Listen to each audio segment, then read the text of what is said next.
आज मैं आपको ड्राइविंग करने से आने वाला गर्दन दर्द के बारे में बताने जा रही हूँ। ये ड्राइविंग करने से गर्दन दर्द आने के लिए अनेक प्रकार के रीजंस होते हैं। इसमें एक रीज़न तो यह है कि हम एक ही पोजीशन में बैठ के ड्राइविंग करने से हमारा शरीर में सारे मसल्स और जॉइंट्स हर्ट होते हैं।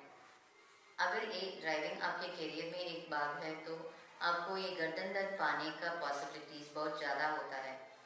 ये गर्दन दर्द को हम दो प्रकार से प्रिवेंट कर सकते हैं। एक तो आपका पॉस्चर जो ड्राइविंग में है उसको ठीक करके ये प्रिवेंट कर सकते हैं, और दूसरा आपका व्हीकल का इंटीरियर्स। आपका व्हीकल का इंटीरियर्स को ठीक रखने से ये गर्दन दर्द को आप प्रिवेंट सकते हैं। ये गर्दन दर्द आने के लिए 4 मुख्य कारण हैं। पहला तो यह है आपके व्हीकल से आने वाला वाइब्रेशंस। ये वाइब्रेशंस इसलिए आता है क्योंकि हम रोड पे चलते समय ये स्पीड ब्रेकर से या रोड के क्रैक्स से इससे आपके व्हीकल को ट्रांसमिट होता है, इससे आपके शरीर को ट्रांसमिट होता है। आपके शरीर में ये रीढ़ के हड्डी और उसके सराउंडिंग में जो मसल्स है वो सबको ये स्ट्रेन करता है, इसलिए हमें ये नेक पेन और बैक पेन महसूस होता है। तो ये ओल्डर व्हीकल्स में शॉक अब्जॉर्बर्स ठीक नहीं होते हैं। इसके कारण आपके गले में और आपके बैक में बहुत मसल स्ट्रेन होता है। दूसरा रीज़न यह होता है कि इमोबिलिटी यानी एक ही पोजीशन में ड्राइव करना। लॉन्ग हार्स के लिए एक ही पोजीशन में ड्राइव करने से आपके शरीर में सारे मसल्स टाइट होते हैं और जॉइंट्स भी टाइट होते हैं, इसलिए आपका दर्द बहुत बढ़ता है। तीसरा कारण यह होता है कि आपका सीट और हैंडल बार का एंगल। आपका सीट और हैंडल बार का एंगल ठीक रहना चाहिए, रिलैक्स्ड रहना चाहिए। अगर ये हैंडल बार आपके सीट से ज़्यादा दूर है तो आपको पोजीशन चेंज करना पड़ेगा। इसमें आपका पोस्चर चेंज होगा और ये करने से आपका ये कॉम्पनसेटरी पोस्चर आपके शरीर में बहुत दर्द लाएगा। तो इसलिए ये सीट और हैंडल बार एंगल ठीक से होना चाहिए। आखिरी कारण तो आपका हेलमेट का होगा। आपका हेलमेट बहुत इम्पोर्टेंट रोल प्ले करता है ये गर्दन दर्द में। ये हेलमेट का वेट ठीक तरह से होना चाहिए, और ये हेलमेट डाल के ड्राइव करते समय आपके मुंह में ये विंड प्रेशर आता है। ये विंड प्रेशर के कारण हम हमारे दांतों को क्लेंच करते हैं। एक गर्दन का सर्कल में जो मसल्स है वो सब टाइट होते हैं और ये गर्दन में स्ट्रेन आने का एक मुख्य कारण है। तो इस गर्दन दर्द के लिए क्या ट्रीटमेंट है? पहले मैं ये प्रिवेंट करने के लिए थोड़ा सा रेमेडीज बताती हूँ, फिर वीडियो के एंड में आपको थोड़ा सा एक्सरसाइज भी बताती हूँ।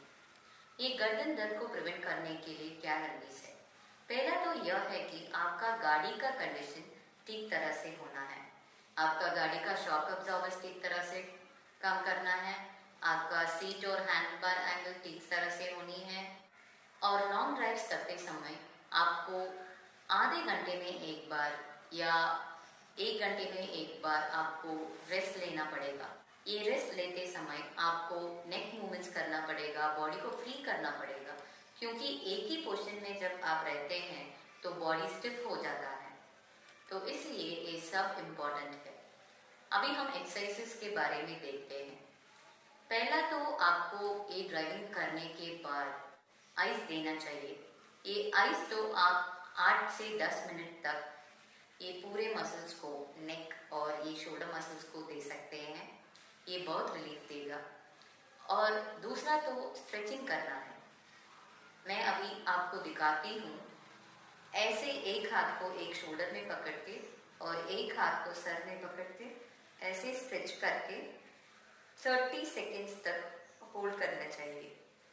ये 30 सेकेंड्स होने के बाद आपको रिलैक्स करना पड़ेगा और ये दूसरा साइड भी करना पड़ेगा।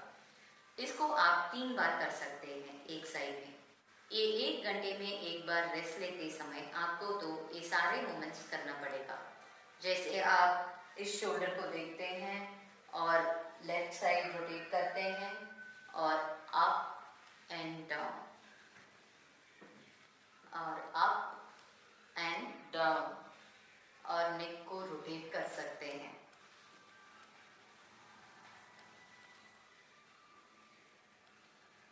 गले को ऐसे रोटेट कर सकते हैं। ये सारे एक्सरसाइजेस 10 बार करने से ये नेक का मसल्स और जॉइंट्स बहुत फ्री रहते हैं। इसके साथ स्ट्रेंथनिंग एक्सरसाइजेस मैं 2 एक्सरसाइजेस बताती हूँ आपको। पहला तो ऐसे शोल्डर को लिफ्ट करके 10 तक गिनिए और रिलैक्स।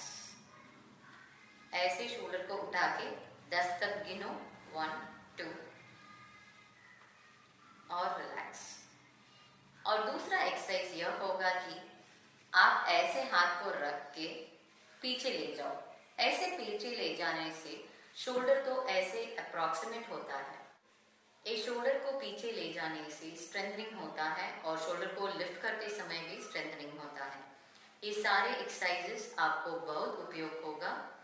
अगर ये दर्द तब भी कम नहीं हुआ तो ये लोकलाइज्ड है दर्द, तो आपको ज़रूर एक फिजियोथेरेपिस्ट और ऑर्थोपेडिशियन को देखना पड़ेगा।